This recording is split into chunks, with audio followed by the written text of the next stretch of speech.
ئەو کۆبوونەوەی کە کراوە هیچ ڕاگەاندنێکی هاوبەش کە لە مابینی هەردوو لایەن ئیمزایان کردبێ نهاتۆتە دەرەوە، کەواتە هیچ ڕێککەوتنێکی هاوبەش لە مابینی ئەو دوولایانە نەبووە. ئەگەر قسەیەکیش بکرێ کادرێکی ئەو لاو کادرێکی ئەولادێن قسە دەکەن و ئەوانە کە دیارە خودی کۆبوونەوەکە من پێم وایە دوو ئامانجی دیاریکراویە بووە. ئامانجێکیانەوەیە کە هەڵبژاردنێک لە عراقدا بەڕێوەیە،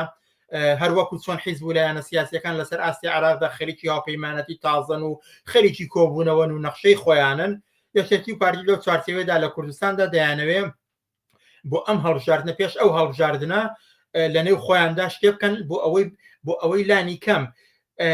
بەیەکەوە لانی کەم من پێم وایە هەوڵێکی لەو بابەتە هەیە کە یەکێتی و پارتی بەیەکەوە بە لستێکە تا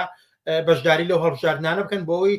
لەسەر ئاستی عراقدا نەک بۆ ئەوەی کە پەیوەندیان ئاسایی بێتەوە تەناقوس نییە لەگەڵ وەڵامانی پێشوو کردن، بەڵکە بۆ ئەوەیەتی کە ئەگەر بەیەکەوە بتنەوە انتخاباتەوە یا لە ئێستا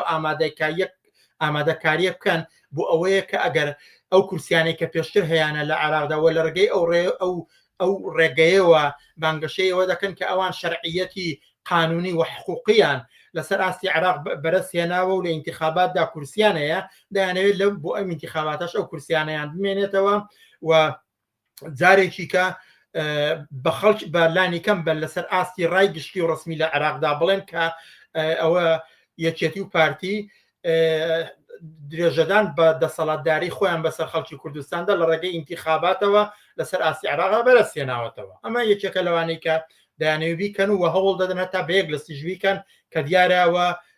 زۆرتر ویستی یەکێتی ئەوەی کە تا ئێستا ڕاگەیاندرا ویستی یەکێتیەکە دەیانەوێت لەو انتخاباتەدا لانی کەم لە کۆمەڵک ئەگەر لەسەر ئاستی گشتیش بەیەک لەست نەبێ لانی کەم لەو شوێنانەی کە پێ دەڵێن ناوچەی کێشە لەسەر بەیەک بەشداری بکەن. ئەمە یەکێکە لە ئامانجەکان و ئامانجێکیان من پێم وایە کەمپاینێکی پێشوەختی هەڵبژاردنەکانە کە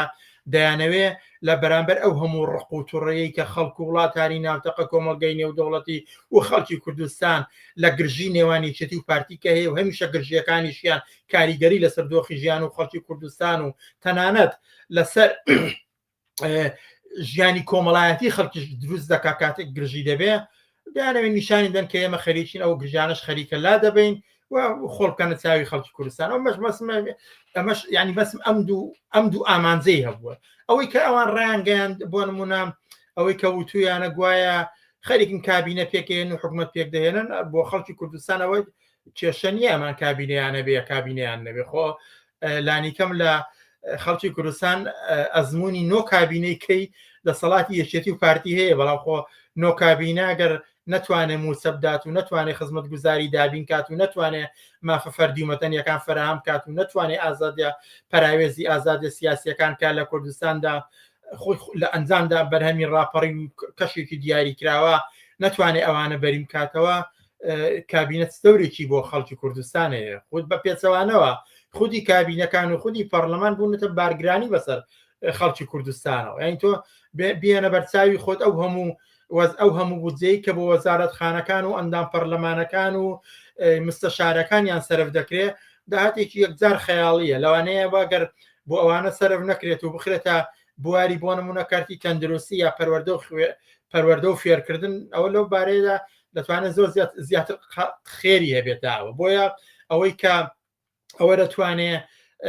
بەڵێنی ئەوە دەدەن کە کابینی تازە پێکهێنن یا پەرلەمان کارا دەکەنەوە ئەوە بۆ خەڵکی کوردستان تەواو کۆتایی ینی مەسمەیە